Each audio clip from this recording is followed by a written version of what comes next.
Èmi mọ ohun ojú mi ti rí, mo mọ ohun etí mi ti gbọ́, mo mọ ohun ojú mi ti rí, mo mọ ohun etí mi ti gbọ́.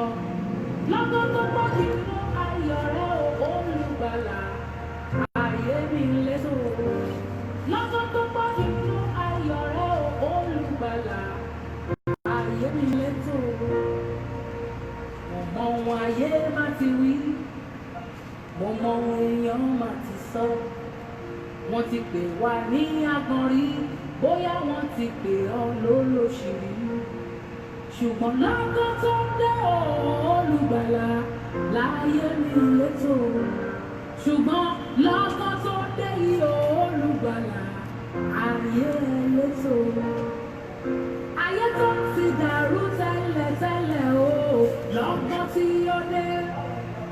Ọ̀rọ̀ tẹ́nìyàn ti fi ṣàlùfàní rẹ̀, lọ́gán tí ó dé. Ọ̀rọ̀ tí kò dára tí a ti sọ sí ọlọ́gán tí ó dé.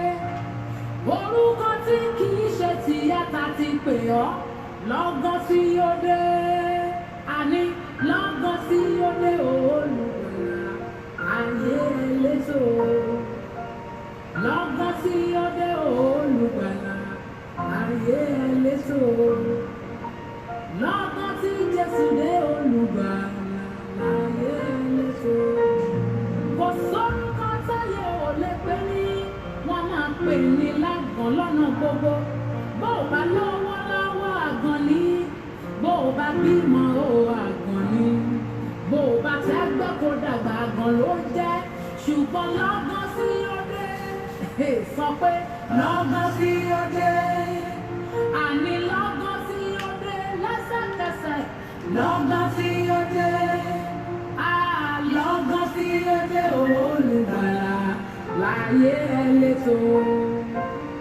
Lọ́gán tí ó dé olùgbàlà, láyé létò. Instantly ló jẹ́ bẹ́ẹ̀, bó ṣe ń dé báyìí wọ́n dẹ̀ yí orúkọ padà. Lọ́gán tí ó dé, lọ́gán tí ó dé.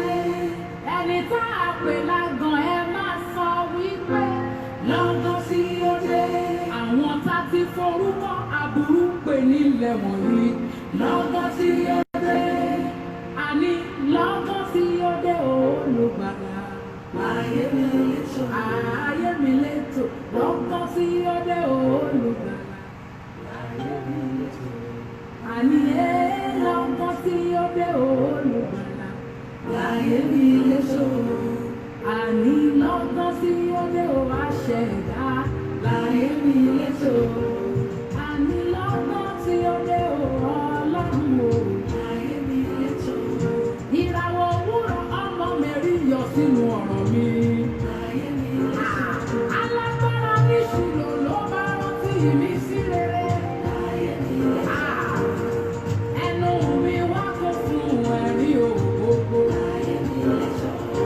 Ayé mi gba ìyípadà ọ̀tun lọ́gán tó dé. Ayé mi létò. Ayé mi bá létò lọ́tà bá ń wo ìran mi. Ayé mi létò. Ayé mi létò lọ́tà bá ń wo ìran mi. Ayé mi létò. Ọ̀tá káwọ́rọ̀ ẹnu wọn gbẹ tán lórí ojú kan. Ayé mi létò. Lọ́gán tí ó dé olùgbàlà, ayé mi létò. Thank you, Lord. Praise the name of the Lord. Hallelujah. Children of God, I say praise the name of the Most High God. Hallelujah. It is a good thing to know that the power of resurrection still works wonders. At the instant the power of resurrection comes, then the name will be rewritten, the story will be rewritten, a new name will be given, everything will come new, every dead thing will resurrect.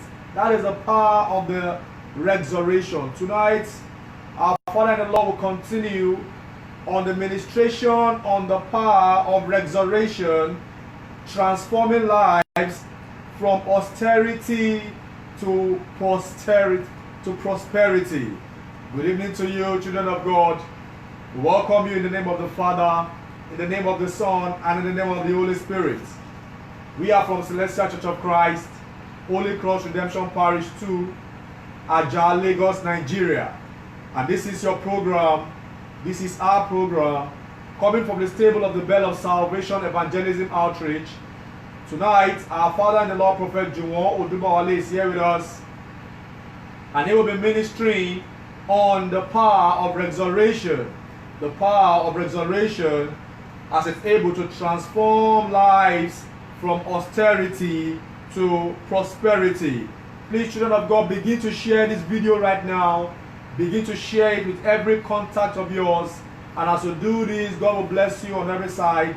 And the power of resurrection will work wonders for you in the name of Jesus. Our Father in the Lord, Prophet Juwon Odubowale, he is the spiritual father of Celestial Church of Christ, Holy Cross Redemption Parish 1, 2, and 3. And also, he is the founder of the Bell of Salvation Evangelism Outreach. And also, by the special grace of God, our Father in the Lord is the founder of the Mount Carmel Crusade. He is a renowned evangelist.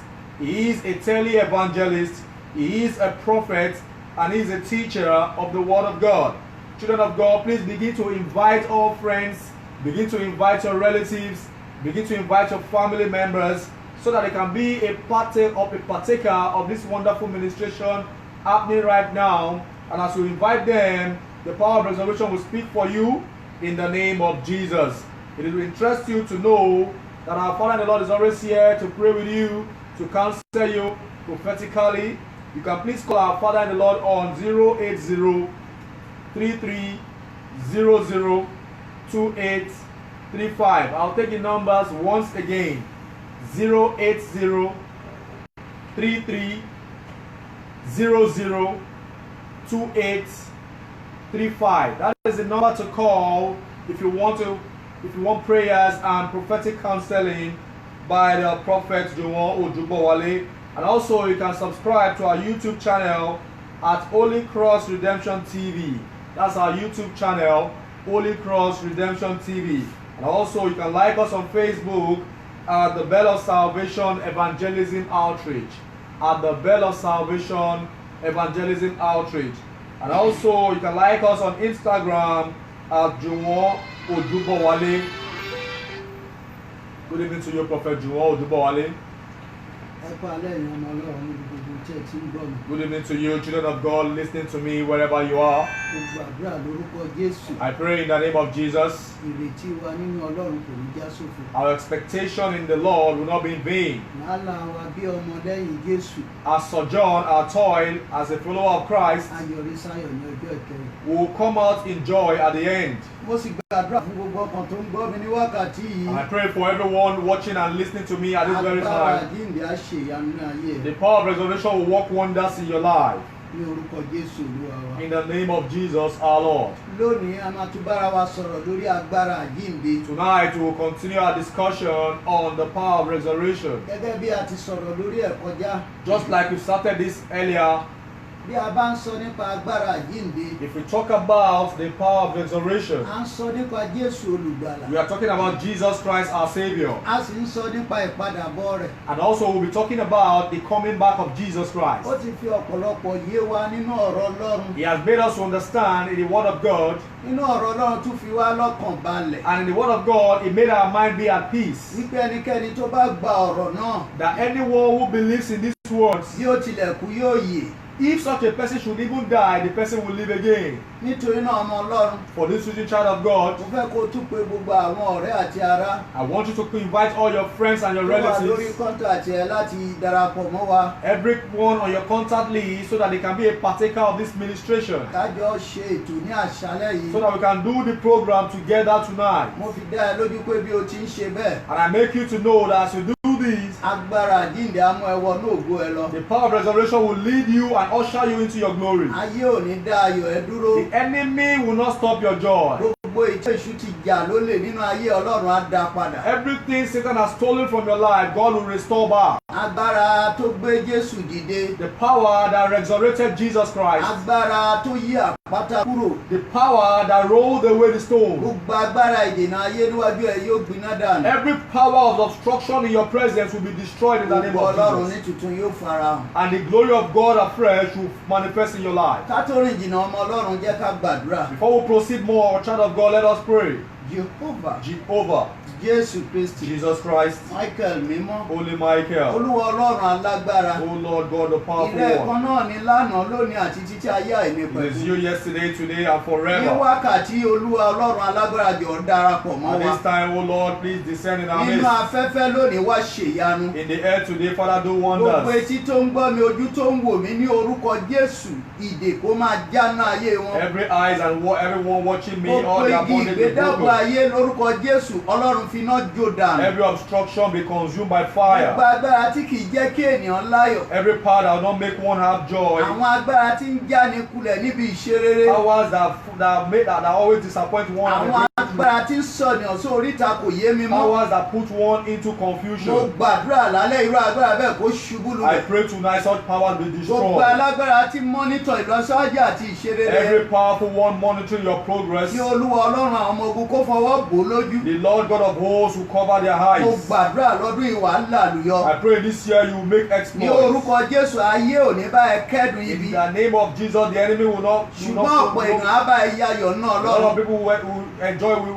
rejoice Gbogbo with ibi you. tí èṣù ti pín àti àwọn ọmọ ogun rẹ̀. Everywhere Satan has determined will Ọlọ́run hold. alágbára á yí dànù The lónìí. mightyful God will destroy their Ayọ̀ á powers. wọlé tọ̀ ẹ́. And joy will locate Ní you. orúkọ Jésù Olúwa wa. In the name of Jesus our Lord. Ọmọ Ọlọ́run, Child of God, gẹ́gẹ́ bí àtijọ́ ń bà bọ̀. as we have started this earlier, Mo fi ń dá ẹ lójú wípé I'm making you to understand very well agbára àjínde ìyanu ni. that the power of resurrection work wonders. The Agbára àjínde ni ẹnikẹ́ni kò lè dí lọ́wọ́. power of resurrection is what no one can alter. Agbára àjínde a máa ṣe tó ṣòro lójú ẹ̀dá. The power of resurrection will do the impossible in the Mo lives of gbàdúrà one. ní orúkọ ńlá ti Jésù. I pray in the mighty name of Jesus. Gbogbo ohun tó ń retí bí ayọ̀, Everything, all your expectations, alágbára á fi lé ẹ the lọ́wọ́. mighty one will give unto you. Ìlérí Ọlọ́run á wá sí And the ìmúṣẹ. promises of God will come to fulfillment in your Tí a life. bá ń sọ nípa àjínde, When we talk about the resurrection, tá a bá ń sọ nípa agbára when we àjínde, talk about the power of resurrection, à ń sọ nípa Jésù Kristi we olùgbàlà. are talking about Jesus Christ our Savior. Nítorí òun gangan ni àjínde àti ìyè. Because He is the resurrection and the life. Gẹ́gẹ́ bí ìwé mímọ́ ti sọ fún wa. Just as recorded in the Holy Bible. Jẹ́ ká lọ sínú ìwé John 11. Let us quickly go to the book of John chapter 11. John 11.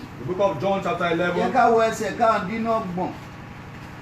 John 11:25. The book of John chapter 11 verse 25. Jésù wí fún un pé Jesus said unto her, èmi ni àjínde àti ìyè. I am the resurrection and the life. Ẹni tí ó bá gbà mí gbọ́, He that believeth in me, bí ó tilẹ̀ kú yóò yè. though he were dead, yet shall he live. Ìdánilójú ńlá ni fún gbogbo ọkàn tó gbàgbọ́ nínú Ọlọ́run. That's a confirmation for everyone that believes in God. Ìgbàgbọ́ ńlá ni wípé o máa borí ogun, o sì máa borí èṣù. It's a strong belief and faith that you will overcome the devil and the Àyàfi works. tó o bá gba ìwé mímọ́ gbọ́. Except you do not believe in the Holy Book of Tó o God. bá gbàgbọ́ pé Jésù ọmọ Ọlọ́run. If you believe that Jesus is the Son of God, Tó o sì gbàgbọ́ wípé Bíbélì ìwé ayérayé ni. and you believe that this Holy Bible is the everlasting book of Àti life, wípé ọ̀rọ̀ tó jáde láti inú ọ̀rọ̀ Ọlọ́run and ni. also the words coming out belongs to the words of God. Ìrẹ́ ni agbára àjínde lè ṣiṣẹ́ náà ayé It ẹ̀. is such a person that the power of resurrection will work wonders in his or her Nítorí life. náà ọmọ Ọlọ́run, For this reason, child of God, agbára àjínde ni à ń pè ní Jésù. the power of resurrection is what we call Jesus Jésù Christ. gangan ni agbára And àjínde. Jesus Christ himself is the power of Nígbà tó resurrection. wà láàyè ó ń ṣèyanu. When he was alive, he did wonders. Nígbà tó wà láàyè ó ń jí òkú dìde. When he was alive, he rose the dead. Nígbà tó wà láàyè ó ń mú arọ rìn. When he was alive, he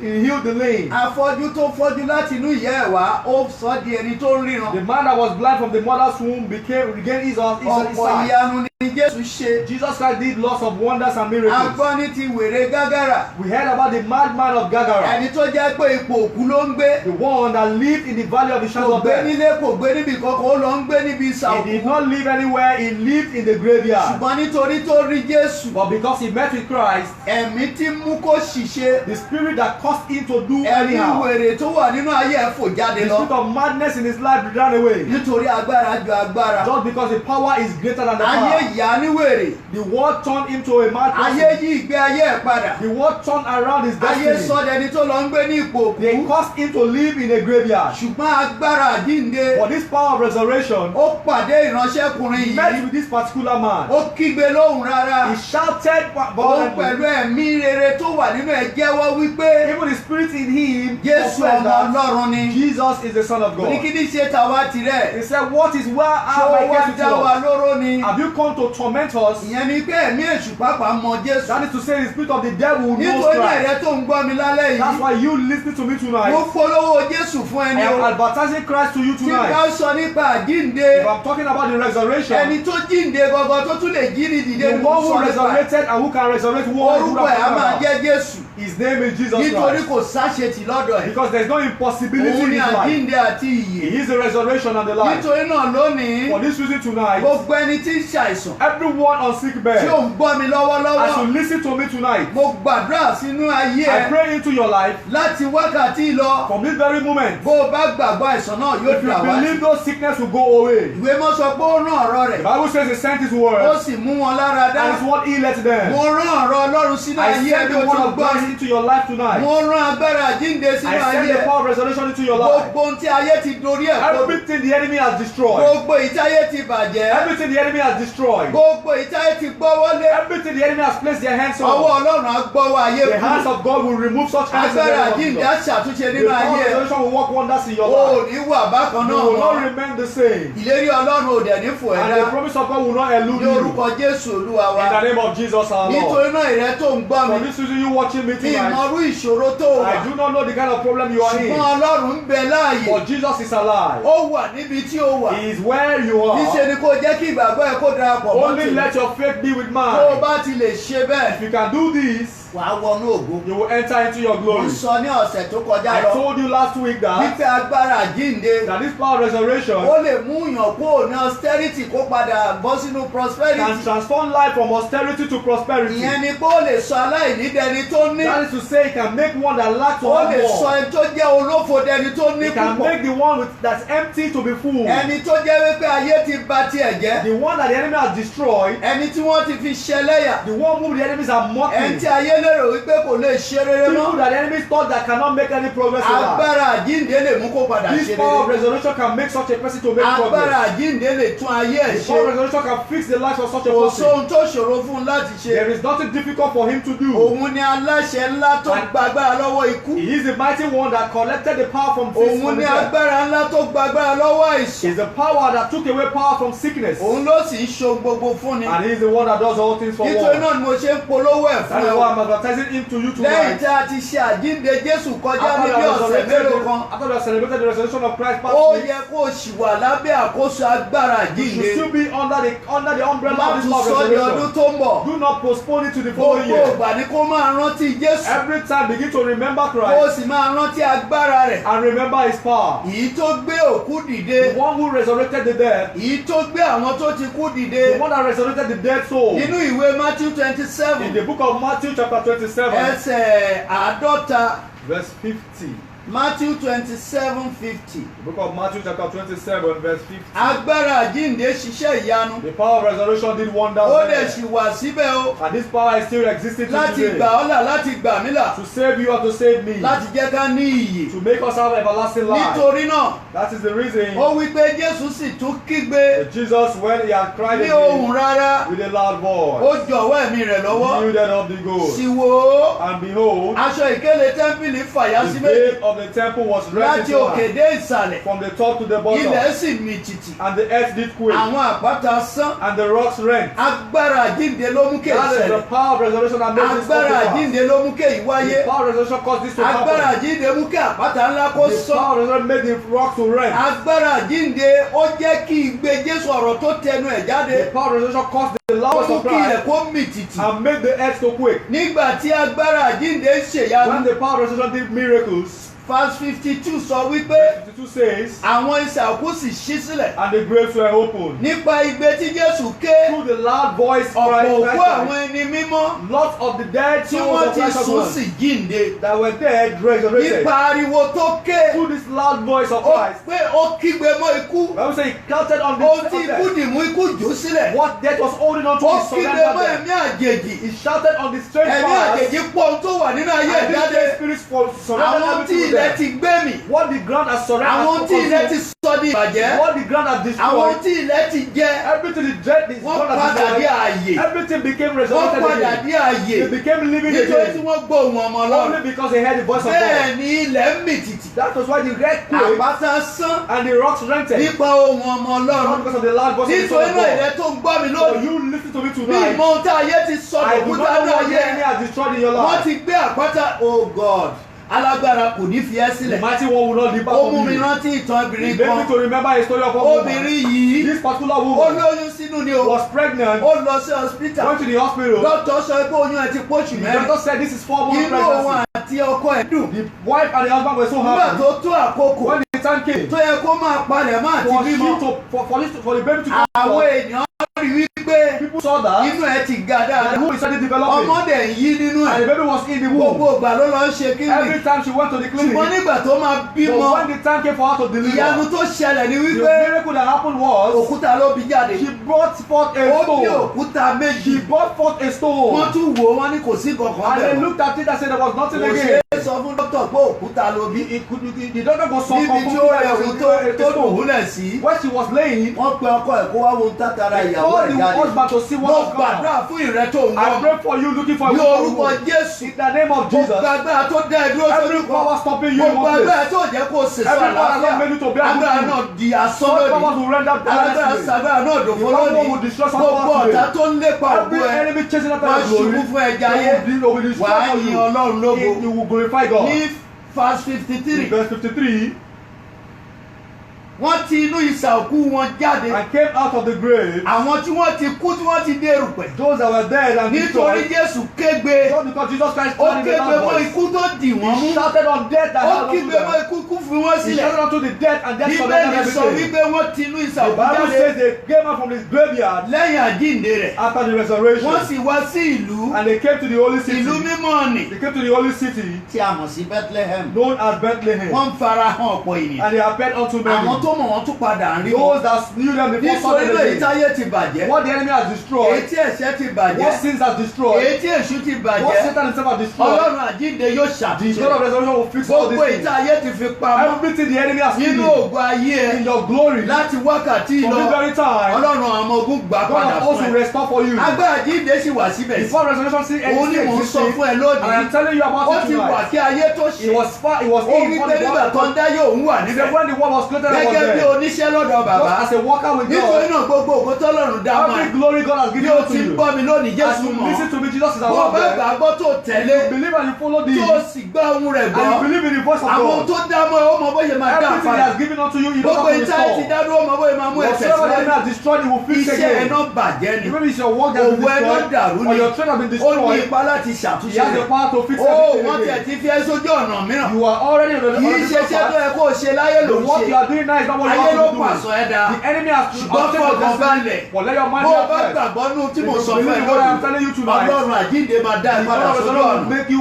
bí o ṣe máa gbọ́lá ó máa dá ẹ padà How you sójú make ọ̀nà prosperous, God will Ìránṣẹ́ do for kan you. wà. There was a man orúkọ ẹ̀ ń jẹ́ Èlíṣà whose name was ó Elisha. gba agbára lọ́tọ̀dọ̀ Elijah He collected power from Elijah sì gba Elijah, agbára lọ́tọ̀dọ̀ and Elijah Ọlọ́run got power from à ń God. sọ nípa agbára Talking about àjíǹde the power of Ọlọ́run resurrection. nìkan ló ní It is only God that agbára has tó it. ju agbára The lọ God has bigger òun than ló any sì other fi fún power. Jésù ọmọ And rẹ̀ He gave Jesus ó his wí son. pé gbogbo agbára láyé He àti said, lọ́run every power in heaven ó and ní earth, bàbá fi fún mi God has given unto me. nítorí náà For this reason, agbára yìí wọ́n fi fún this power Elijah was given unto Elijah. àkókò sì tó And the time tí came Elijah fẹ́ ṣípò for padà Elijah to go back to láti heaven. padà sí ìtẹ́ Go back ọ̀run to the kingdom of heaven. ó Elisha ń tẹ̀lé lẹ́yìn Elijah was following him kò for a fẹ́ long gbé time. agbára náà lọ And he didn't want him kò to take bú the kó power gbé away. agbára náà He lọ never wanted Elijah to torí take the power agbára away. yẹn kì í ṣe ti Because Elijah that power does not belong to Ọlọ́run ló Elijah. fi It fún was from God. nítorí náà ó sọ fún That's why Elisha He told Elisha bó o that bá lè rí mi if you can only see ní me ìgbà tí mo bá ń lọ when I ascend to ó heaven, wàá gba agbára you will náà receive this power. wàá gba agbára You will náà receive this power. Elisha sì ṣiṣẹ́ púpọ̀ Elijah walked so ìyẹn well. ni tó ń tẹ̀lé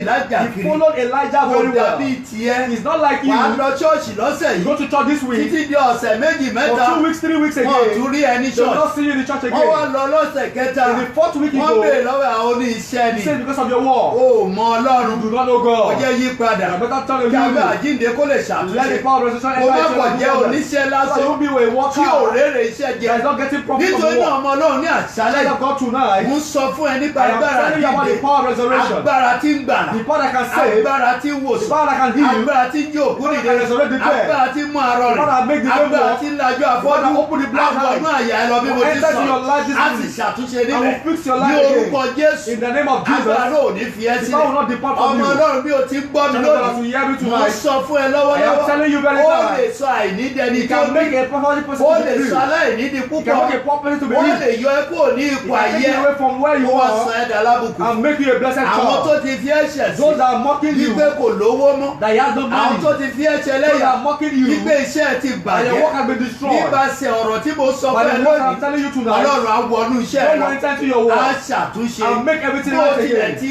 ìyàsọ́nà mi Even though you have ó mọ debated, ọ̀nà tó máa gbà fi he mú ẹ knows the padà way he will utter À ń you, sọ usher you nípa back to the way. Elijah. We're talking about ó Elijah. nígbà tó tó àkókò When láti the lọ time came for him to go, tí yóò gòkè lọ sí before ọ̀run he ascended to nítorí heaven, tí Elisha ń sọ because Elisha was bí watching ìrẹ́ him. náà bá ṣọ́ Jésù If you dáadáa watch Jesus Christ tí very ì well, ṣe kòkò máa celebrate Easter not only lẹ́ẹ̀kan for you to lọ́dún celebrate Easter once in tó a jẹ́ year, Easter Sunday nìkan ló ń yọ̀ is that only Easter Sunday you Easter Sunday celebrate, nìkan ló ń kọrin only Easter Sunday you sing, wípé Jésù ti jí that dìde Jesus has resurrected. nítorí náà ọmọ For this Ọlọ́run only child of God, láti wákàtí from this lọ very time, agbára jíǹde wà síbẹ̀ the o power of resurrection is still ìwọ ni kò existing. dúró ti You have Jésù to be má steadfast. fi sílẹ̀ ní gbogbo Do not ìgbà leave Jesus at any kò di time. ọdún tó ń bọ̀ kó tó tún ṣe It's not till àjíǹde next year before you celebrate àjíǹde again. wà lọ́dọ̀ ẹ ní Resurrection is with you ìṣẹ́jú sí ìṣẹ́jú every minute and bó every bá ti ń hour. kéde ogun máa máa Unto him. ògo máa máa farahàn Your glory will manifest àṣeyọrí máa jẹ́ and tiẹ̀ you have breakthrough. mo ń sọ fún ẹ wípé I am telling you that olùbùkún ni Ọlọ́run God is a blessed one. olùpèsè ni He's the Ọlọ́run one that can provide ìwọ for tó our ń needs. gbọ́ mi lónìí You watching me mo fẹ́ ká tonight, kẹ́kọ̀ọ́ lára let's Jésù learn from Jesus a sì Christ. kẹ́kọ̀ọ́ lára And Elijah let's learn from a tún Elijah. kẹ́kọ̀ọ́ lára And Elisha also let's learn from ẹ jẹ́ lọ Elijah. sínú Second King The book of 2 Kings. The book of 2 Kings, chapter 13 chapter 13, 20 to 21 verses 20 to 21. Second King 13 The book of 2 Kings, chapter 13, 20 to 21 verses 20 to 21. Elisha sì kú And Elisha died, wọ́n sì sin and they buried him. ẹgbẹ́ àwọn ará Moabu And the bands of the sì Moabites gbé ogun wá sí ilẹ̀ náà ní àmọ́dún invaded the land at the coming in of the year. ó sì ṣe And it came to pass, bí wọ́n ti ń sìnkú ọkùnrin kan as they were burying a man, sì kíyèsí that behold, wọ́n rí ẹgbẹ́ kan they spied a band of men, wọ́n sì ju ọkùnrin náà sínú isà òkú Elisha and they cast the man into the sepulchre of nígbà tí Elisha. a sì sọ ọ́ sílẹ̀ And when the man was let down tí ọkùnrin náà sì fi ara kan egungun Elisha and touched the bones of ó Elisha, sì jí he revived ó sì dìde dúró and stood up on his bí feet. ẹsẹ̀ rẹ̀ And stood up on ọmọ his feet. Ọlọ́run Child of God, agbára àjínde that is the power of òun ló resurrection ṣèyanu that did this ní miracle. ìgbà tí Elisha ti làkàkà When Elijah toyed tí kò fi Ọlọ́run pe nǹkan míì and did not despise God, ṣùgbọ́n nítorí tó sinmi lé but because he relied so much ó on sì God gba ìránṣẹ́ rẹ̀ gbọ́ and he believed in his wípé ohun tí word, Elijah sọ that what Elijah ọ̀dọ̀ said Ọlọ́run ló ti wá was from God ó himself. gbà á gbọ́ He believed in the words of ó ní Elijah. tó o bá rí òun He said, if I see me, wàá gba agbára you náà will receive this gbogbo power. ibi tí Elijah ń lọ Wherever Elijah kò went, jẹ́ dúró he did not wait. ó sọ He Elijah was watching ó Elijah. tẹ̀lé He kiri followed him kò everywhere. dàbí He tiẹ̀ was not like you. tó máa tẹ̀lé lẹ́nìí You follow him today. nítorí tí nǹkan le Because díẹ̀ something was so ó difficult ti today. sáré bọ́ọ̀rùn You go away. ó ti tún tún bẹ̀rẹ̀ sí ní tẹ̀lé and you do ọlọ́run something mi else. àwọn nǹkan tó jẹ́ kí agbára These náà are the ṣe things náà that will not yẹ make the blood wọ́n ti of the tún work pè honest. ẹ́ They have called you àní bó again. ṣe ń sin ọlọ́run As you serve God. ọlọ́run ò ní ká má ṣáájú What is that saying we should wọ́n not do gba one ilé thing? ìkó lóná Take this and ó use. sì tún gbà lọ́wọ́ And you wọn take this and use. agbára náà kò lè The ṣiṣẹ́ power will not work for you. ṣùgbọ́n nípa ti Èlíṣà But for ó Elisha, fi gbàgbọ́ ẹ̀ sórí ohun tí he Èlíjà was sọ steadfast in ó sì believing what gbàgbọ́ pé Elijah òun said, Ọlọ́run and believing it was the voice of ó sì God. ṣọ́ Èlíjà And he watched títí Elijah so tó fi di well wípé ó ń gòkè lọ until he ascended ó to sì heaven. dì í mú And he held on to him. nítorí náà ó gba agbára And he Ọlọ́run received the power of ó gba God. agbára He Ọlọ́run received the power of ó sì God. tó àkókò And when the time fún came Èlíjà láti lọ for Elijah to gbogbo go, ìgbà tó fi wà láyé when he ló was fi ṣe alive, iṣẹ́ he ìyanu did ńlá the works of ó wonders. ṣe iṣẹ́ He ìyanu did ńlá lots of ó miracles. ṣe ọ̀pọ̀ He ìyanu did lots of tó miracles. bẹ́ẹ̀ gẹ́ Despite nígbà that, tó dàgbà when he was old, tí àwọn èèyàn lọ ń bá and when we went to ó meet ti him, wà ní he 120 was over 120 ó ti years. tó àkókò àti The padà time came for him to go agbára back. Ọlọ́run ṣe ìṣiṣẹ́ And the sílẹ̀ power of God was still working in life. nítorí náà For this ó reason, tún dàgbà ó kú o he died nítorí tó jẹ́ ti Ọlọ́run because it was God's own nítorí tó possession. bọ́lọ́run rìn Because títí he lórí walked with ikú God to the end of agbára death. yẹn ò fi sílẹ̀ This power did not depart from agbára him. jíǹde sì dúró The power of tì resurrection was still with him. nítorí tóun ti kú Because he was even wọ́n dead. ti sí He was buried. ilẹ̀ ti jẹ ara The ṣùgbọ́n egungun ẹ̀ tó wà nílẹ̀ But the bones that were still in egungun ẹ̀ the tó wà bones that nílẹ̀ were still there in bí the ó ti ń ground. jí òkú dìde nígbà tó wà láàyè As he rose, the egungun dead, òkú ẹ̀ tún jí even alàyè the dead bones ó still tún jí resurrected ènìyàn alive. dìde He resurrected a tó particular bẹ́ẹ̀ man. gẹ́ tí òkú di alàyè That a dead person àwọn became táwa alive. sí wọ́n ń sá lọ Those that came to bury him ran òun away. tí wọ́n sí tún dẹni tó sá And the one tẹ̀lé that wọn was lẹ́yìn buried was not even run ògo after ni them. fún Jésù Glory lókè be to Jesus in mo the highest. gbàdúrà ní àṣálẹ́ I pray yìí tonight, gbogbo apá ibi tí ayé ti sin ògo ẹ̀ mọ́ wherever the enemy has buried gbogbo your ibi tí glory, wọ́n ti ti àgádágodo mọ́ wherever the padlock has been gbogbo ibi tí wọ́n ti lọ jù sí ìsàlẹ̀ wherever òkú your glory has been Ọlọ́run put tó in pọ̀ the ní ipá àti agbára God that is mighty òun in ni mo ń power, sọ nípa ẹ̀fọ́ ẹ who I am telling you lónìí á tonight, ṣàwárí ògo ẹ̀ will fún ẹ locate your glory for ire á you. padà tó ẹ Your glory will locate lọ́wọ́ o ò ní you. wà You bákan will náà not remain mọ́ the same. yẹ ká wo verse 23 Verse 23. ká lọ síwájú díẹ̀ sí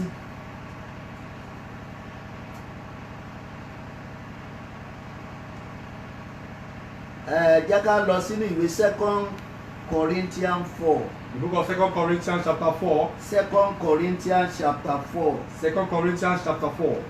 ẹ jẹ́ ká wò láti ẹsẹ̀ rẹ̀ kọkànlá 2 Corinthians 4:11 The book of 2 Corinthians chapter 4 verse 11. nítorí pé For we, nígbà gbogbo for bí à ń we, fi àwa tí a wà láàyè fún ikú nítorí for Jésù we which live are always delivered unto death for Christ Jesus' sake, nítorí wípé that the life, ní ìgbà gbogbo bí à ń fi àwa tí a wà láàyè for we, fún ikú nítorí Jésù for we which live are always delivered unto death for Jesus' kí a sake, lè fi ìyè Jésù hàn that the life of also of nínú Jesus ara kíkú wa pẹ̀lú might be made manifest in our mortal flesh. bẹ́ẹ̀ ni ikú ń ṣiṣẹ́ So then death worketh nípa wa in us, ṣùgbọ́n ìyè but life nínú yín in you. ibẹ̀ yẹn ń ṣàlàyé fún wa This portion is telling us wípé that, àwa tí a jẹ́ kìrìsìtẹ́nì that we Christians tí a gba Ọlọ́run gbọ́ who believes in tá a sì God gbàgbọ́ náà àjíǹde and who Jésù believes in the resurrection of bí Jesus Èlíṣà Christ, ti gbàgbọ́ nínú just like Èlíjà Elisha bí believed in Èlíjà pẹ̀lú Elijah, ti gbàgbọ́ nínú and Ọlọ́run also as Elijah believed in God, bẹ́ẹ̀ ni gbogbo likewise ìgbà also every time, the Bíbélì sọ pé ní gbogbo Bible recorded that every bí à ń time fi àwa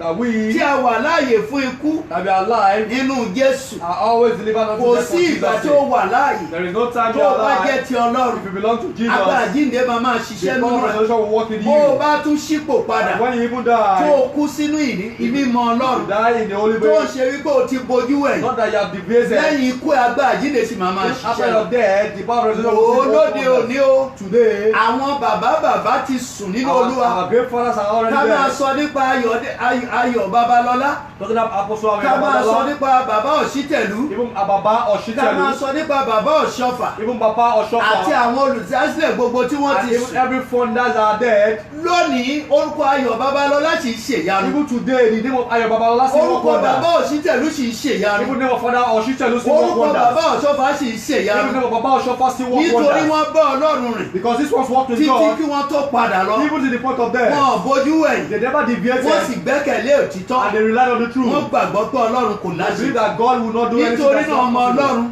For this bí a reason, tilẹ̀ wà láàyè those tàbí bí a bá kú or even when we are bí a bá dead, sinmi lé if we rely on God, ìyanu máa ṣẹlẹ̀ wonders lọ. will continue to happen. Nítorí náà ọmọ For Ọlọ́run this reason, child of God, iṣẹ́ tí wọ́n ti the bàjẹ́ work that been bí ìmọ̀rú destroyed, ipò tó wá wà I don't lẹ́yìn know ẹ̀ wherever you bóyá are, nǹkan ò lọ déédéé mọ́ maybe things are not going well bóyá wọ́n for ti you. tún baṣẹ́ Maybe they jẹ́ have destroyed everything wọ́n ti concerning dọ̀nà you. rú The ways have been wọ́n tẹ̀ ti destroyed. lé ẹ níbi iṣẹ́ They have even been wọ́n sent ti away. dáṣẹ́ ẹ̀ dúró They have been sacked at your lérò workplace. wípé Have the faith kò in lè that, ṣe rere mọ́ that you cannot make progress again. ìrọ̀nà pa They are telling lies. ìrẹ́ni kó túbọ̀ súnmọ́ You just draw more near to Ọlọ́run God. fẹ́ ṣe ògo God will tuntun do a new ó fẹ́ glory in your bọ̀rọ̀ life. yà wọ́n Want lẹ́nu to make your case a má surprise for bẹ̀rù them. rárá Do not be afraid at ọmọ all. Ọlọ́run má bẹ̀rù Do not be afraid. àti mú àwọn ọkọ̀ lórílẹ̀‐èdè tá a wà You yìí some in this tí mi ní Nigeria dá orúkọ that who mentioned their ní name ìgbà tí wọ́n wà nípò when they were in a position níṣe náà ń gbọ́ àwọn nǹkan gàràgàrà they did lots of tí evil wọ́n ń things. lo agbára ipò tí wọ́n wà They lé wọn misused lórí the power of their ṣùgbọ́n authority ní over ìgbà people. tó tó But àkókò when the time came tí a tún bẹ̀rẹ̀ olóṣèlú lórílẹ̀‐èdè and yìí started Ọlọ́run tí wọ́n fa àwọn tí wọ́n gùn lórí even God that àwọn tí wọ́n ti tẹ̀ lórí mọ́lẹ̀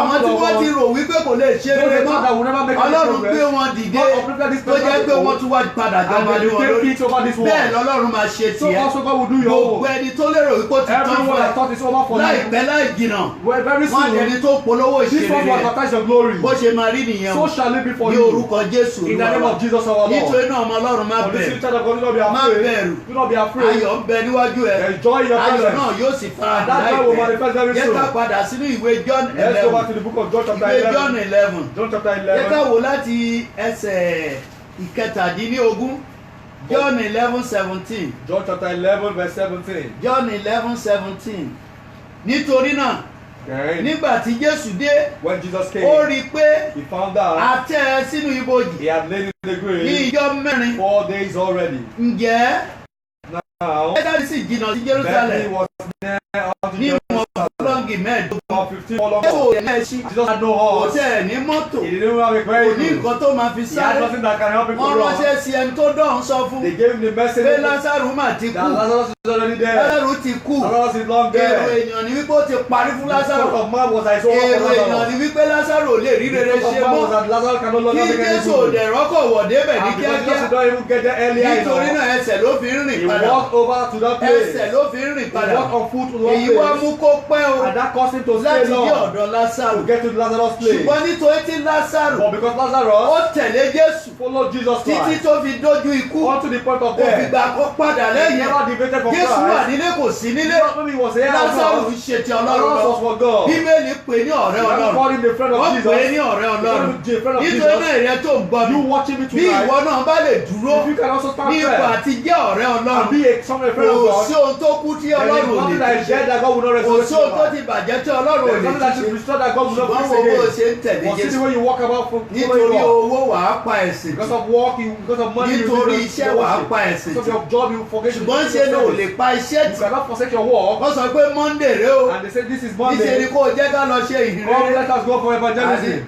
ó dìgbà tó bá dìgbà tí You will wọ́n dé say láti no, fi it's ṣe when I come out from my workplace. ṣùgbọ́n àsìkò tó yẹ kó ṣe Ọlọ́run At the time they are supposed to work serve àsìkò God, ẹ̀sìn rèé o lọ́jọ́ ìsinmi on the day of on Sunday, wọ́n dẹ̀ ní kó wá gbaṣẹ́ I have come to come and take wà á work. ní wọ́n sọ fún ẹ You wípé say they have told you that. tó o bá ti débẹ̀ láàárọ̀ If you Sunday don't get there earlier in iṣẹ́ Sunday yẹn máa morning, di tẹlòmí that work will be given to bí another ìsìnfẹ́ person. kó gbaṣẹ́ I ẹ̀rọ don't mi want that lọ work to be taken away from nítorí náà you. wàá fi Ọlọ́run sílẹ̀ That's why you can forsake láti lọ God ṣe iṣẹ́ and go and look for the nítorí job. náà ọmọ Ọlọ́run Child of God, Lásárù jẹ́ ọ̀rẹ́ Jésù Lazarus was a friend of Jésù sì Jesus. fẹ́ràn ẹ̀ púpọ̀ I just loved him so much. nítorí náà jẹ́ ká padà sínú ìwé yẹn o 11:20 John 11:20. nítorí náà For this reason, nígbà tí Màtá gbọ́ pé the matter as soon as she heard Jésù ń bọ̀ wá that Jesus was ó coming, jáde lọ pàdé rẹ̀ went and met him. ṣùgbọ́n Màríà jókòó nínú ilé But Mary sat still in the nígbà house. náà ni Màtá wí fún Then Jésù said pé Martha unto Jesus, Olúwa Lord, ìbá ṣe pé ìwọ wà níhìn if thou had been here, arákùnrin mi kì my bá ti brother kú had not died. ìbá ṣe pé ìrẹ́ wà níhìn If thou had been here, arákùnrin mi ìbá ti kú my brother had not kò died. mọ̀ wípé Jésù wà lọ́dọ̀ He òun did not know that Jesus was with him. ṣùgbọ́n ó rò ó wípé torí òun ò rí But lójúkojú because she thought that she was not seeing Jésù Jesus ò face to sí face, níbẹ̀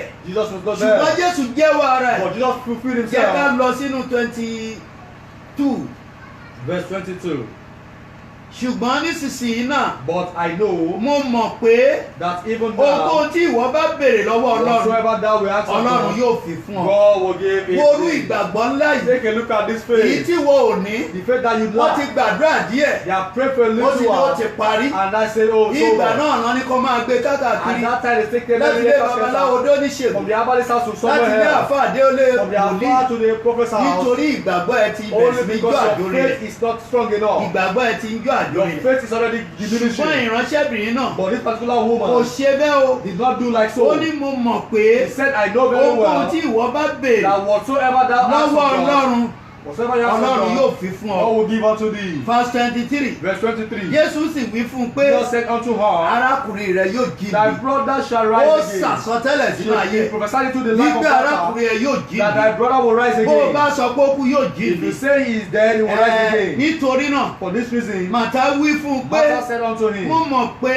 I know yóò that jíǹde ní àjíǹde ní he shall rise again ìkẹyìn in the resurrection at the last day. verse 25 Verse 25. Jésù wí fún un pé Jesus said unto èmi ní her, àjíǹde àti I am ìyè the resurrection and the ẹni tí life. ó bá gbà mí gbọ́ He that believeth in yóò me, tilẹ̀ kú yóò yè though you were dead, nítorí yet náà shall ọmọ you live. Ọlọ́run Child of God, ìṣe ni Lásárù bá Jésù títí dójú allow us to walk with Christ in the point of death. ó Bíbélì ṣàkọsílẹ̀ The Bible recorded that nítorí náà for this reason, yóò tilẹ̀ kú that's why he was dead. lágbára gbé dìde The righteous one Ó resurrected di him. alààyè. He became a living Ó being di again. alààyè. He became a living soul again. verse 26 Verse 26. ẹnikẹ́ni And whosoever tí ó ń bẹ láàyè liveth tí ó sì gbà mí gbọ́ and believeth in me kì yóò kú láláì shall never die. ẹni tó ń bẹ láàyè Anyone who is tí ó alive sì gbà mí gbọ́ and believeth in ó me, wí pé kì yóò kú he said shall láláì never die. nítorí náà ìrẹ́ tó ń gbọ́ mi You watch him and listen to ipò him àìsàn tonight. ló wà ní Whether you are in the process ipò of òkú sickness ló or wà ní you are in the process of ní death, orúkọ ńlá ti in the Jésù mighty name of mo ń Jesus, sọ fún ẹ pé wàá yè I am telling you that you will tó o bá live fi lè again. gba ọ̀rọ̀ náà Only gbọ́ if you believe in the word Jésù of ti God. dá ẹ lójú pé Just made us to tó o understand bá that gbàgbọ́ if you believe, ò you ní kú will láéláé never die. verse 27 Verse 27. ó sì wí fún un pé He said unto him, níbo ni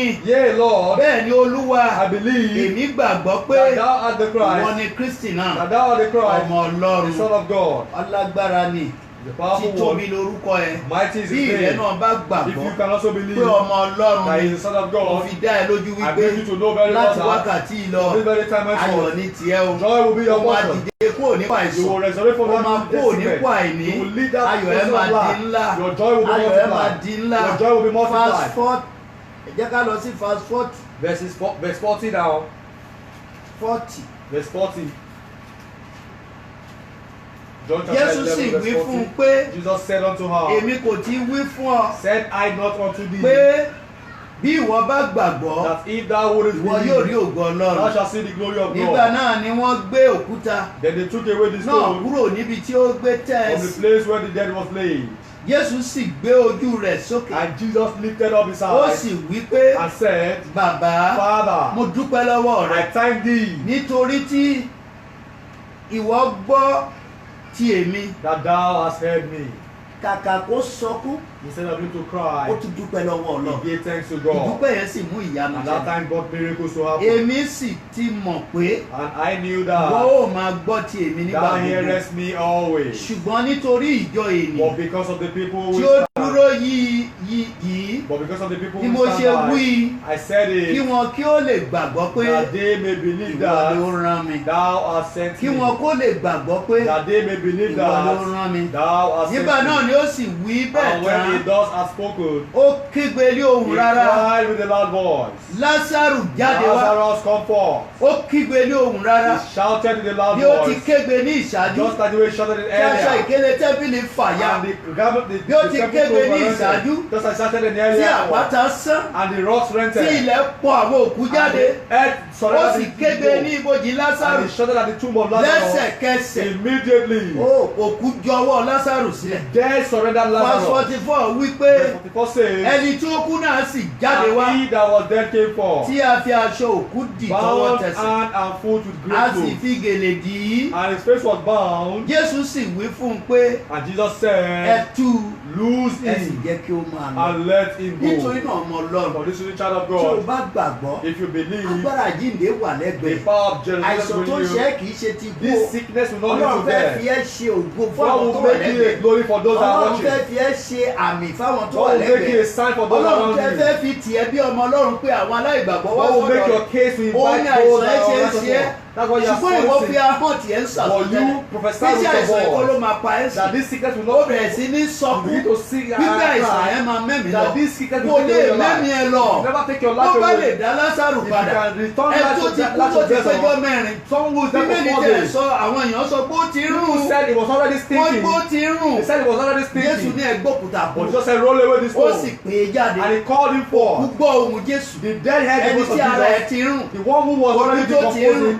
The dead body Gbogbo ara that tó was ti decomposing. rún. Body that was already òórùn jáde decomposing. kúrò lára The ẹ̀ smell left his body. ara pípé padà sí And he came into the nítorí body. náà mo gbàdúrà I pray for you. fún ìwọ tó ń gbọ́ mi lálẹ́ Watching me tonight. agbára jíǹde yóò ṣe àánú God ayé will do wonders in your agbára life. jíǹde yóò ṣe àánú God ayé will do wonders in your agbára life. jíǹde yóò ṣe àánú God ayé will do wonders in your life. ipò wo ló wà Whatsoever position you are in, tí ò jẹ́ kó o mọ that is Ọlọ́run not making you know God torí pé anymore. ò lówó Only because you do not have torí pé ò money. rówó raṣọ Or you don't have money to buy torí pé ò clothes. rówó tọ́mọ You don't have money to train torí your pé ò children. rówó iléèwé You don't san have money to pay your ìyẹn ti school mú kí fees. ìgbàgbọ́ ẹ rẹ̀wẹ̀sì That made your faith má to ṣe go. bẹ́ẹ̀ Do not do this. má ṣe bẹ́ẹ̀ Do rárá not do this at all. agbára àjíǹde The God ó lè resurrection mú olóṣì dolówó can cause a poor ó one lè to mú be rich. aláìnídẹni tó Can ní cause one that lack to ó have lè mú more. àwọn táyé ti fi ṣẹ̀sí Can cause those that the enemy ó are lè ní tí mocking. máa padà máa fáwọn tó And máa fi make them ṣẹ̀sí to be prosperous tó bá again. gbàgbọ́ nínú Only Ọlọ́run if you believe in God. Ọlọ́run ẹ yóò ṣèyanu Your God will do wonders yóò for you. ṣèyanu He will do wonders for yóò you. yọ àwọn ohun tó tóbi jáde kó He will bring forth yóò good sì things fi for hàn you fún ayé rí and show forth to the ó world. sọ nípa obìnrin opó He talked kan about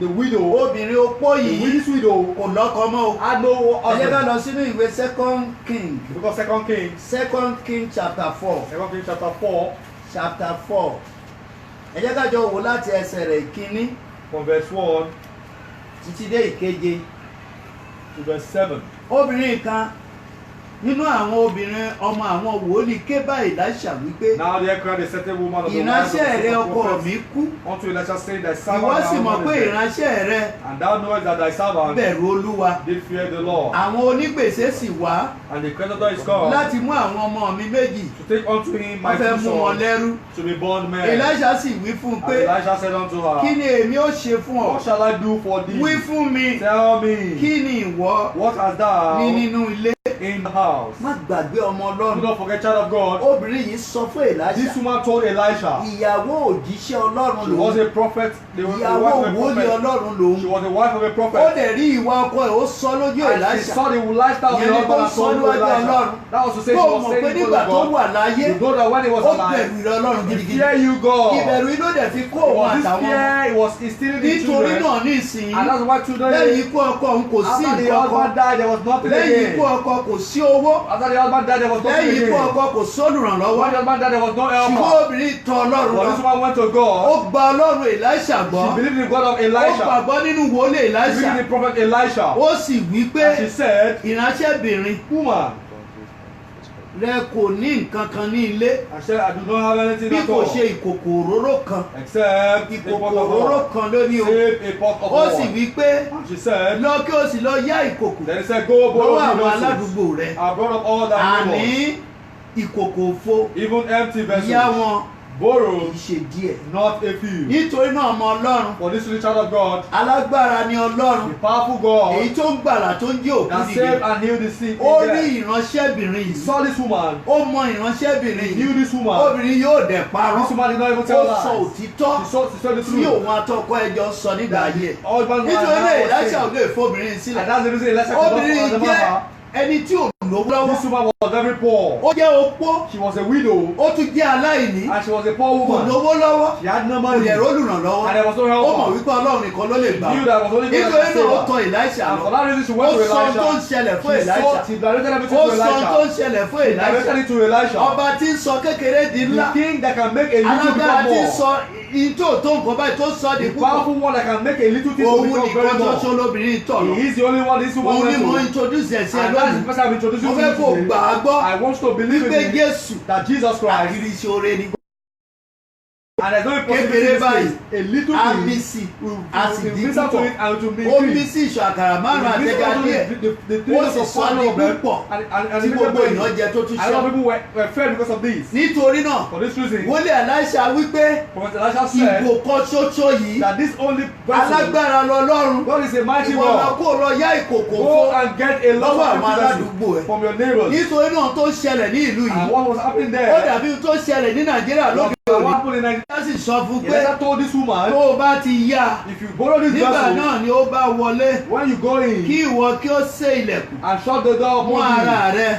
upon thee, àti mú àwọn ọmọ rẹ and upon thy son, kí ó sì dà á sínú gbogbo and shall ìkòkò pour out all those vessels, kí wọn kí ó sì fi kún sí apá kan. and thou shalt set aside that which is full. obìnrin náà sì gba ohùn náà gbọ́ This woman believed in his ó voice. sì wọnú ilé She lọ entered into her house. bí òun ò ti ní Just so they not ìgò have kan ṣoṣo náà the only ó bottle. ní She ìgbàgbọ́ nínú had to Èlíṣà faith in Elisha. ó sì gbé ìkòkò tó kalẹ̀ As she arranged the tó bá ti vessels, dà á sínú eléyìí she paused a little there. títí títí kò ní tọ́nú ìgò yẹn It's not even be over there títí tí ìgò yẹn máa fi kún until the vessel tó will máa fill up. kún dé òkè Until it's filled up. ọmọ yẹn á completely. tún gbé kòkò míì The child fún will take another á tún bẹ̀rẹ̀ vessel sí ní dà á and she keeps pouring títí tí again ìyẹn náà máa fi kún until it is filled up á tún kún dókè and filled again. bẹ́ẹ̀ ló dá gbogbo ìkòkò Same way she did for all the tí wọ́n rí vessels gbà ní gbogbo òlújọ that were borrowed at that very time. wọ́n gbà á jọ She borrowed everything ó from the sì from dà á them sínú ẹ̀ and she poured all these títí tí ones gbogbo ìkòkò fi kún until the vessels were filled ó wá up. kù díẹ̀ nínú ìgò And there was a little one in Kò rí the bí bottle kankan dà á sínú. and had nowhere to pour. nígbà náà ló ṣílẹ̀kùn At that time she opened the bí door. Ọlọ́run ti mú austerity tọ́nà ayé How obìnrin God yìí take away all bó sin ti from mú her life. àìní tọ́nà obìnrin She went yìí back in her bí life. Ọlọ́run ti sọ obìnrin dọlọ́rọ̀ God made rèé this woman a bí Ọlọ́run ti wealthy. sọ dalábùkún God fún made rèé her wealthy. tí obìnrin tó jẹ́ olófo This woman that had tó nothing wá dẹni tí gbogbo èèyàn ń gbà now become the one that people nítorí náà ìrẹ́ tó take ń gbọ́ mi lónìí You watching me agbára tonight. àjíǹde yóò fọ̀hún náà yẹ God resurrection will speak in yóò your sọ life. òkú di alààyè Will resurrect the yóò dead. sayọ̀ ẹ́ di ńlá Will make your joy ògo multiply. Ọlọ́run á farahàn The glory of God will manifest in ìbùkún your life. Ọlọ́run á máa bá ẹ The blessing gbé of God will locate your life. látòní lọ From today, ò ní sọkún you will mọ́ not weep mo anymore. ló ò ní I sọkún said you will mọ́ not weep ẹni again. tó gbọ́ tí The obìnrin ó one that gbọ́ heard the woman of ó the máa gbọ́ woman tiẹ̀ o will listen jẹ́ to ká tún you. lọ sínú ìwé second The king book of 2 Kings yìí tí a kà tán yìí that we heard, jẹ́ ká lọ sí ẹsẹ̀ rẹ̀ kẹjọ verse 8, ó sì di ọjọ́ kan and it fell Èlíṣà sì ń kọjá on the day that ní Elisha Súnẹ́mù. passed to Shunem, ibi tí obìnrin ọlọ́lá kan wà where was a great ó woman, sì rọ̀ ọ́ and she constrained láti him jẹun to eat ó bread, sì ṣe and so he, nígbàkúgbà as ní he passed, kọjá lọ he turned a sì máa yà níbẹ̀ in thither to eat láti jẹ bread, oúnjẹ in thither to eat ó sì bread. wí fún ọkọ rẹ̀ And she said unto her husband, wípé Behold, ṣáà wò ó now èmi wòye pé I perceive that ènìyàn mímọ́ Ọlọ́run this is an holy man of ní God. ẹni yìí This is an holy man of God. tí ń gba ọ̀dọ̀ wa kọjá Who nígbà passeth by gbogbo us continually. èmi bẹ̀ ọ́ I beg you, jẹ́ kí a ṣe yàrá kékeré let kan us make a little chamber lára crazy ògiri on the wall, sì jẹ́ kí a gbé ibùsùn and let sílẹ̀ us set for him there a àti bed, tábìlì kan and a table, àti ohun ìjókòó kan and a stool, àti ọ̀pá fìtílà and a kan candlestick. yóò sì ṣe And it shall be, nígbà tí ó bá tọ̀ wá wá when he cometh to kí us, òun kí ó máa wọ̀ that sílẹ̀ he shall turn in thee, ọmọ Ọlọ́run child of God. agbára àjíǹde wà The sílẹ̀ power of resurrection is still present. obìnrin yìí This woman ó ní ìgbàgbọ́ nínú Èlíṣà believed in wípé Elisha ènìyàn mímọ́ Ọlọ́run ni that he was the only one of ènìyàn God, mímọ́ Ọlọ́run ni the only prophet from bá a bá God. ṣe lóore He can do good to èmi him. mọ̀ wípé Though that we ayọ̀ wrong, wa yóò pọ̀ our joy will be full. nítorí náà For this reason, wọ́n kọ́ ilé fún Èlíṣà they built an apartment for a life wọ́n of gbé Elisha. ibùsùn síbẹ̀ And they kept a bed wọ́n ṣe there. tìmùtìmù sórí They ẹ̀ kept a table wọ́n ṣe there. tébù There síbẹ̀ was a table and a stool láti lè there. jẹ́ kí ènìyàn máa So sinmi that I can rely wọ́n and gbé rest there. candle stand There was síbẹ̀ a candlestick ìgbé there. tó bá dé kó lè rí bí máa tàn So ìmọ́lẹ̀ that he can wo feel the light. ire tí wọ́n wá fún Take a look Èlíṣà at the good things they brought for nítorí Elisha. náà For this reason, obìnrin bíbélì pè ní ọlọ́lá this woman made this. Ọkọ ẹ̀ náà ọlọ́lá. You were very ṣùgbọ́n bí wọ́n wealthy. ti lọ́lá tó Whatever their wọ́n wealth, ṣaláì lọ́mọ they did not have any wọn ò child. lọ́mọ They had no child of their nítorí own. náà Only because of ní this. ìgbà tí wọ́n ti ṣe ìtọ́jú ènìyàn When they lọ took care of the prophet of nígbà God, tí wọ́n ran ènìyàn Ọlọ́run when they lọ́wọ́ helped the prophet of nígbà God, tí wọ́n kọ́lé fún when ènìyàn they Ọlọ́run built the house for the nígbà prophet tí of wọ́n God, pèsè fún ènìyàn when they Ọlọ́run provided for the nígbà prophet tó of God, jẹ́ kí ìyà jẹ when ènìyàn they allowed the Ọlọ́run prophet of God to ènìyàn suffer, Ọlọ́run sì lo agbára the prophet of àjíǹde God did the work, the power of láti mú resurrection. ẹ̀gàn wọn kó sọ di Take ògo away their mockery bí and wọ́n open ti the ní door. ọlá tí wọ́n ní ọrọ̀ Despite their tí wealth, wọ́n ní owó they had money. ṣùgbọ́n wọn ò lọ́mọ They had no child of their ènìyàn own. Ọlọ́run dẹ̀ pé agbára And àjíǹde the prophet of God àwọn confirmed the ènìyàn resurrection. ọkùnrin àtobìnrin yìí And these people, wọ́n máa padà di ọlọ́mọ they had their own children. nítorí náà ọmọ For Ọlọ́run this child of God, lónìí today, mo fẹ́ kó o ní ìgbẹ́kẹ̀lé I have reliance in nínú God. agbára In àjíǹde In the power of resurrection. gbogbo ohun tó ti bàjẹ́ Whatever has been gbogbo destroyed, ohun tó ti dòkú whatever has been Ọlọ́run destroyed, yóò ṣàtúnṣe God will fix all these obìnrin things. tó lọ́rọ̀ This woman that had ṣùgbọ́n tí ò wealth, lọ́mọ had no money. ọkùnrin tó lọ́rọ̀ The man that had ṣùgbọ́n wealth, tí ò lọ́mọ but had no money, had no Èlíṣà child. lo agbára yìí Elisha used his ó lo power. agbára àjíǹde Use the power of ó resurrection. lo agbára àjíǹde Use the power of resurrection. láti mú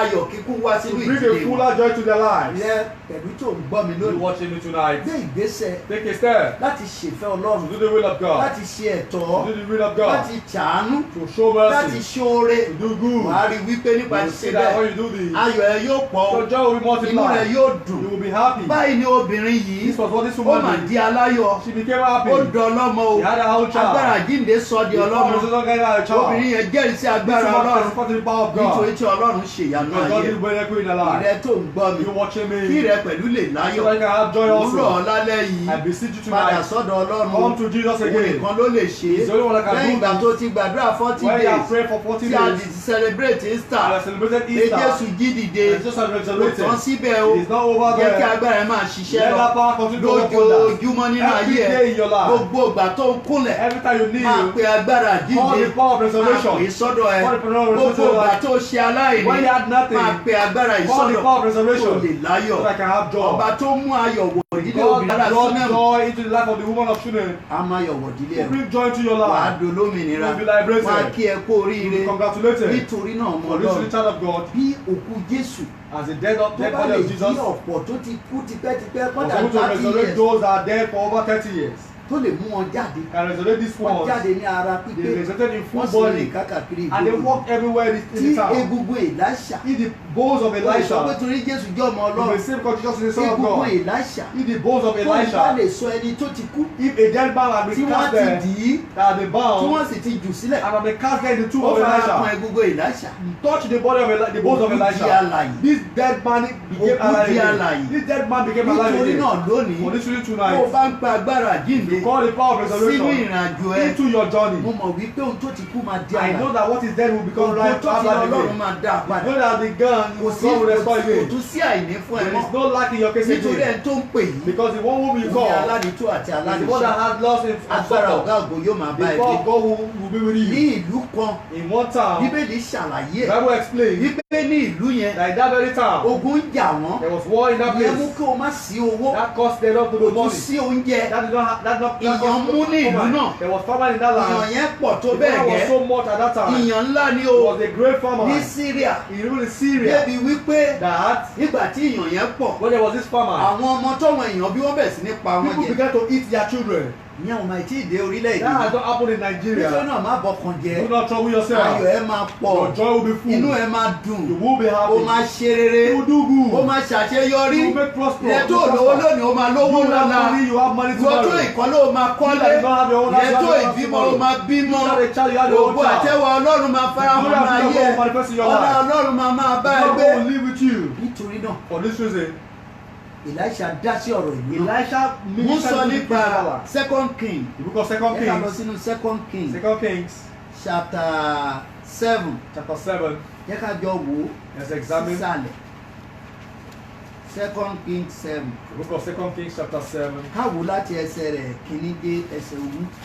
verse 1. nígbà náà ni Èlíṣà wí pé Then Elisha ẹ said, gbọ́ ọ̀rọ̀ Olúwa Hear ye the word báyìí of ni the Lord. Olúwa wí Thus saith the ní Lord, ìwòye ọ̀la tomorrow about this ìyá ó ta time òṣùwọ̀n ìyẹ̀fún shall a measure of fine kíkún náà flour kan ní ṣékélì be kan sold for a shekel, ní ẹnubodè Samaria and at the gate of ènìyàn Samaria. Ọlọ́run sàsọtẹ́lẹ̀ The prophet of God sí prophesied ìlú tógun ti ń jà to tipẹ́ this town that had been ravaged by ìlú war. tí kò sóúnjẹ tipẹ́ The town that there was ìlú tó famine. jẹ́ wípé àwọn èèyàn ebi ń pa wọ́n The kú town that was a lot of people were ìlú tó dying jẹ́ of pé ebi hunger. ti rán àwọn èèyàn wọ́n ti da aláìsàn A land that people have gbogbo been ẹni sick tó of lówó ti da famine. aláìlówó Those that are wealthy had no ọlọ́rọ̀ money ti again. da aláìlọ́rọ̀ The wealthy people had no gbogbo money àwọn again. tó lọ́run gbéga Those that ebi God ti has pa wọ́n they have been their household wọn hungry. lókun lára mọ́ They do not have any strength ebi náà anymore. wá pọ̀ This hunger was so tí much àwọn èèyàn di àjẹ́ that people became witches tí ebi sọ wọ́n dẹni tí ń jẹ ọmọ ara wọn and they began to eat lórúkọ their Jésù children. irú ẹ̀ ò ní dé In báyìí the name of Jesus, you ó don't gbàdúrà happen. irú ẹ̀ ò ní ṣẹlẹ̀ I sí pray ẹ this will not happen to yẹ ká lọ you. sínú ẹsẹ̀ rẹ̀ ìkejì Verse 2.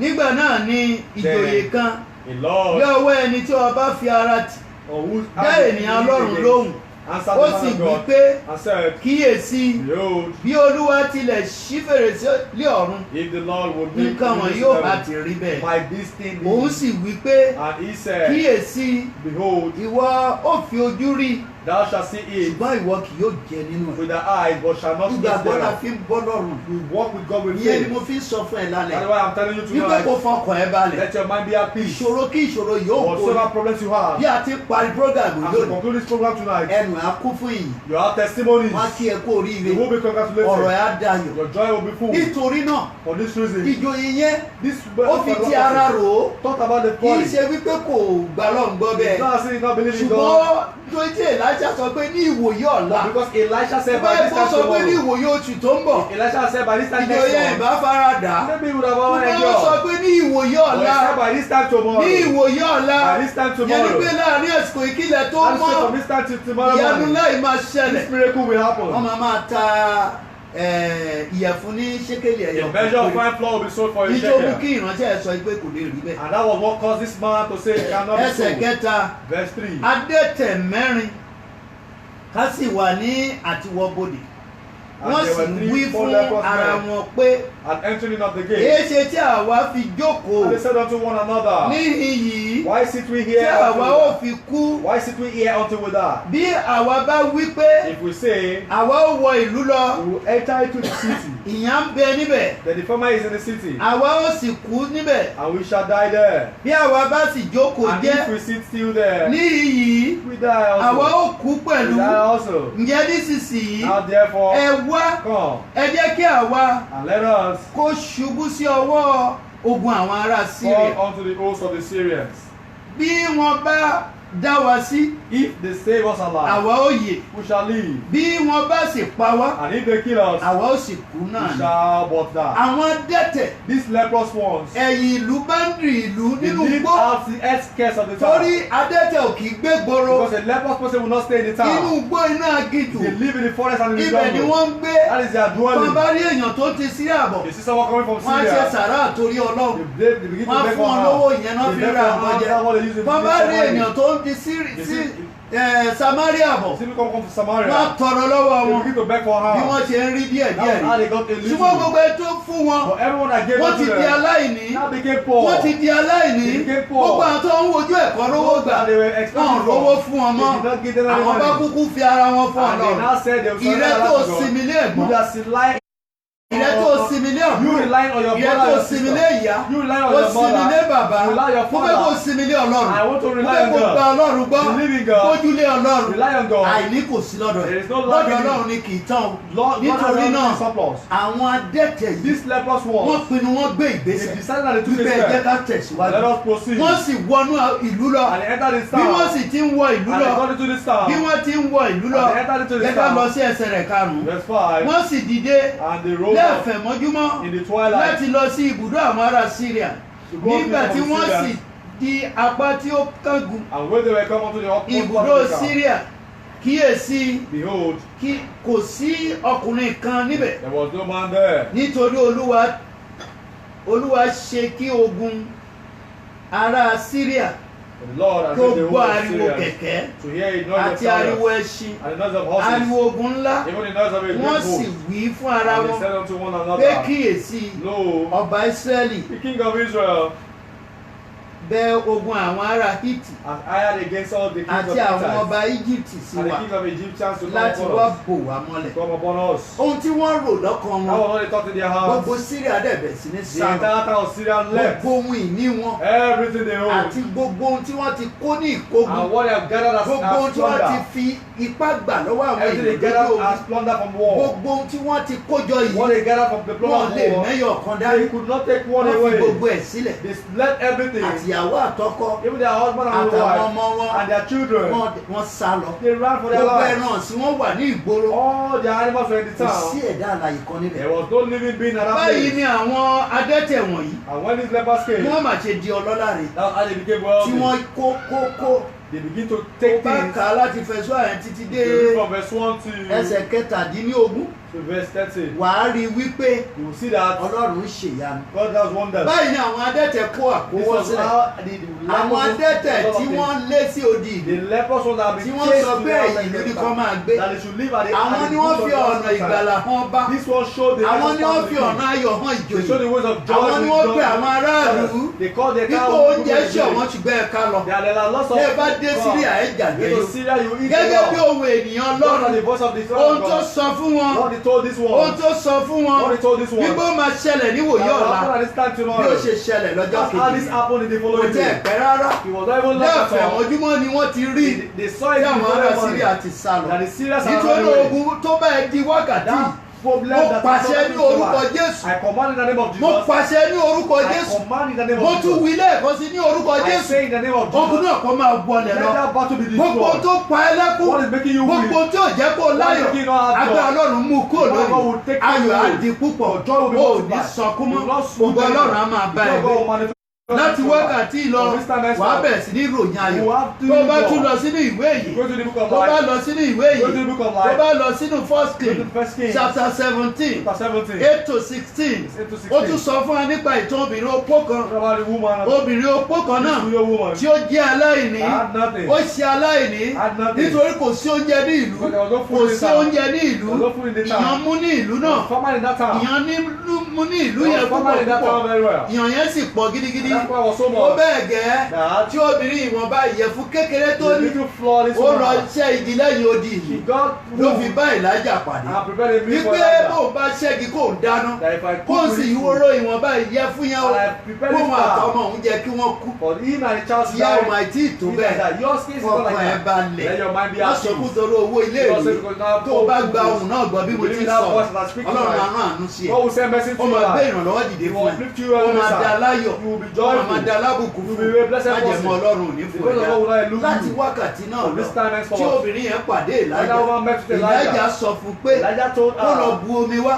take water. ó dẹ̀ gbà láti lọ bu omi And she agreed to ó take kúrò water. níbi tó ti ń ṣẹ́gi She left ìdáná where she ó was. fi ọmọ ẹ̀ sílẹ̀ Surrender the ó baby. fẹ́ lọ bu omi fún Want to Èlíjà take water for ó fẹ́ Elijah. tún padà wá She come again. kó ṣe ìyẹ̀fun díẹ̀ fún mi náà Prepare a little for Èlíjà mọ̀ Elijah ẹ̀mí knew Ọlọ́run sọ fún Spirit of God tí told him obìnrin aláìní ni that that woman had a ṣùgbọ́n má lot of gbàgbé abundance. But do not kí forget, Èlíjà tó ti etí before odò Elisha Jọ́dánì came kúrò from Jordan, Ọlọ́run sọ pé God told mo him ti that pèsè obìnrin opó I kan have sílẹ̀ prepared a breed nínú of èyí tí widow ó for máa you bọ́ that will feed obìnrin you. opó tí ó ṣaláìní This woman that Ọlọ́run ti lost sọ everything. pé òun ló bàbá God àbọ̀ said Èlíjà this one yẹn ní Elijah. obìnrin opó yẹn That's to say this lọ woman sàsọtẹ́lẹ̀ sínú ayé prophesied to kò the Lord dẹni tó ní and became ìwọ tí o ti lówó rí you that had money before, bóyá wọ́n jà ẹ́ lólè maybe ní you were robbed, bóyá 419 ní maybe o you were foreigner that bóyá robbed ogun you. ayé ni o Maybe you were defrauded by the látò enemy. nílọ ìgbédìde adé For báyìí today you'll be uplifted. ìgbédìde awọnú For iṣẹ́ tonight you'll be uplifted. ìgbédìde awọnú ayé ẹ You will be uplifted. wàá dà láyọ̀ You have joy. wàá dolómìnira You will be liberated. báyìí ni bí So also, bí obìnrin opó yìí this bó woman ṣe dá lábùkún fún mi had blessings. austerity tó ń da gbogbo òru Was láàmú not troubling everyone in the nítorí tó town ń gba Èlíjà sí because she nílé agreed to uplift bẹ́ẹ̀ her ni for Elijah. Ọlọ́run sọ di ayọ̀ ńlá fún God made everything ó wonderful. sọ di ayọ̀ ńlá fún God multiplied her joy for ilé náà her. pẹ̀lú látòní You lọ also níṣẹ́ tonight, ni kó súnmọ́ Ọlọ́run draw near to God kó more dẹ̀ bẹ̀rẹ̀ sí ní ṣe rere and begin to do good nítorí àkókò because of our time. nítorí àkókò Because of our time. ìwé Lúùkù orí The karùn-ún book of Luke chapter ìwé 5. Lúùkù orí karùn-ún Luke chapter ó 5 sọ fún wa o tells us nípa ti Pétérù about Peter, ọmọ ẹ̀yìn Jésù the ni o follower of Christ, ọmọ ẹ̀yìn Jésù the follower of Jesus. ọmọ kó tó di kó dọmọ ẹ̀yìn Before he became a ó follower of jẹ́ Christ, apẹja he was a fisherman. apẹja ni Pétérù o Peter was a fisherman. iṣẹ́ ẹja pípa ló ń He ṣe was a fisherman. ṣùgbọ́n Bíbélì But ṣàpèjúwe when we recorded that, wípé ó lọ sódò lọ́jọ́ he went kan to the stream on ó one day. dẹdò títí títí He was títí trying to fish, kò mà rẹ́jà pa but there was no ní fish. ìwé Luke chapter 5 The book of Luke chapter láti 5. ẹsẹ̀ rẹ̀ kìíní dé ìkeje from láti verse ẹsẹ̀ 1, rẹ̀ Chapter 5 Luke 5 the book of Luke 1 chapter to 5, 11 1 to 11. ó dẹdò títí He was trying to kò fish. rẹ́jà pa o He had no fish. ó ṣe wàhálà He lived lots kò of rí mú problems. o He did not catch a fish.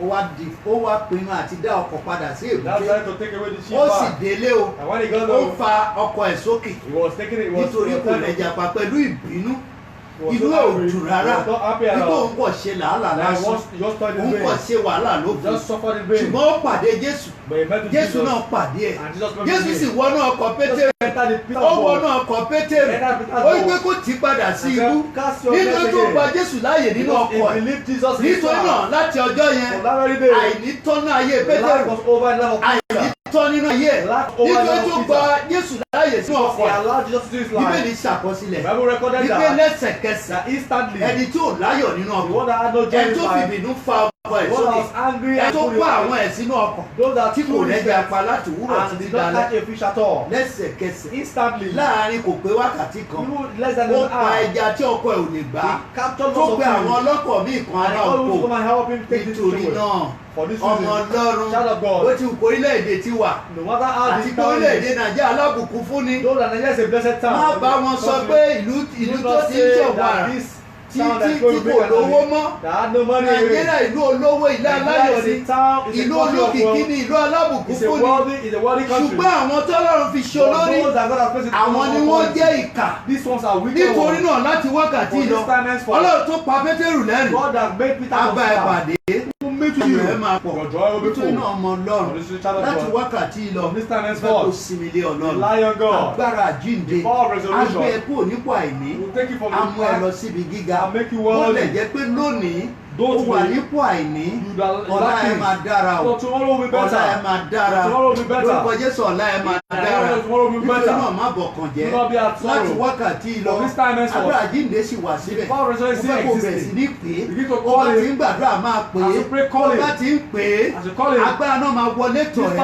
àwọn áńgẹ́lì tó yí òkúta kúrò òṣòro wo ló ní wàhálà wo ló dé báyìí àwọn áńgẹ́lì yẹn tó ti ń pa agbára àjíǹde wọ́n máa wọnú ilé ẹ̀ wá yí àpáta ńlá náà kúrò àwọn èèyàn máa sọ pé òkè òun ni ò jẹ́ kárẹ́tì òkè burúkú ni o òkè tí ò da pé alágbára ńlá pé Ọlọ́run àjíǹde pé abẹ́ yí òkúta náà kúrò wà á lè ro lóore wà á lè ra láàánú aláàánú bàbá á lè rí ẹ wà á lè rí ìrànlọ́wọ́ Ọlọ́run láti wákàtí ilẹ̀ ọmọ Ọlọ́run mo fi ẹ́ sí abẹ́ ìpinnu Olódùmarè wípé gbogbo èrò rere Ọlọ́run gbogbo ìpinnu rere Ọlọ́run gbogbo májẹ̀mú Ọlọ́run sí ìgbésí ayé ẹ yóò wá sí ìmúṣẹ èyí tó yẹ fún èmi náà yóò wá sí ìmúṣẹ àti èmi àti ẹ̀yin ní orúkọ Jésù oṣù kárùn-ún tó parí Ọlọ́run àpawálẹ̀ rìn àná gbogbo apá ibi tó ti ní ìdá tó ti ní ìrẹ̀dà Ọlọ́run àjíǹde yóò gbé ẹ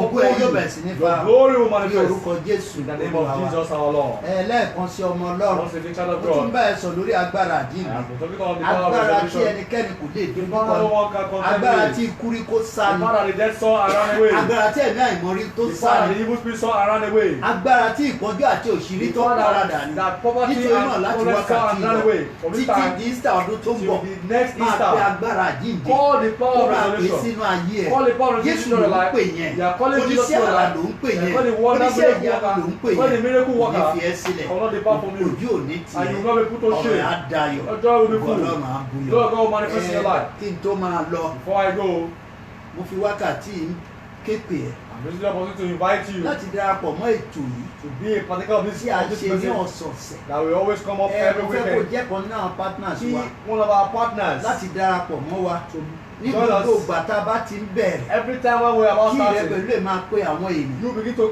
láti jẹ́ kí ètò náà kó túbọ̀ fẹsẹ̀ nílẹ̀ sí Ọlọ́run àánú kò ní fi ẹ́ sílẹ̀ yẹ ká tẹríba fún àdúrà alágbára ńlá ọba ìyanu Ọlọ́run alágbára tí kìí ṣe nǹkan tì ọba tó mọ gbogbo tó sì lè ṣe ohun gbogbo àwọn tí wọ́n gbọ́ mi lálẹ́ mo fi wọ́n sí abẹ́ agbára rẹ Jésù ṣèyàwó nínú ayé wọn gba ọ̀rọ̀ wọn rù gba ọ̀rọ̀ wọn rù gba ọ̀rọ̀ wọn rù wọlé tọ̀ wọ́n kó ṣe ìyanu ńlá ilé ìtọ́ba fi máa kó kìkì rẹ ilé ìtọ́ba fi máa ròyìn ìyanu rẹ olúwa jẹ́ kó rí bẹ́ẹ̀ o a lè láyọ̀ títí dọ́gbọ̀n má fi wọ́n sílẹ̀ o gbogbo ibi tí wọ́n wà lórílẹ̀‐èdè lórílẹ̀-èdè ní àbí lókè òkun. Maybe in this country or gbogbo abroad. ibi tó ti gbọ́ mi lónìí. Wherever they have heard you àánú tonight. Ọlọ́run á wá yín rí. Mercy of God will locate you. Ọlọ́run á farahàn náà God will manifest in your láti life. wákàtí From lọ. this time henceforth. gbogbo ohun tí èṣù ti gbẹ́sẹ̀. Everything the enemy has destroyed. Ọlọ́run á gbẹ́sẹ̀ Sátánì kọ́. God will take away his slurs. láyọ̀ nínú You are join the Lord. ní orúkọ Jésù. In the name of Jesus our Lord. Amen. Children of God, I want to believe that you have been blessed. I want to believe that the power of resurrection will work wonders in your life.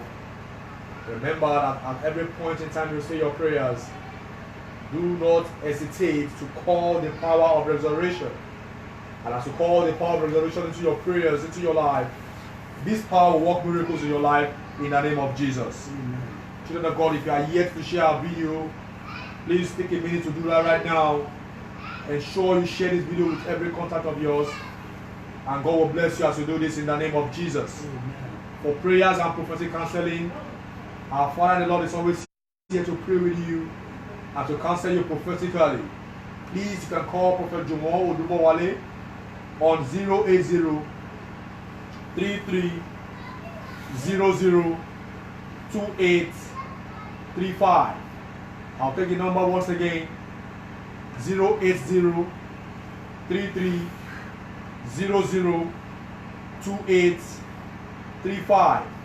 We want to appreciate you for taking time to join us tonight. We look forward to meeting with you next week.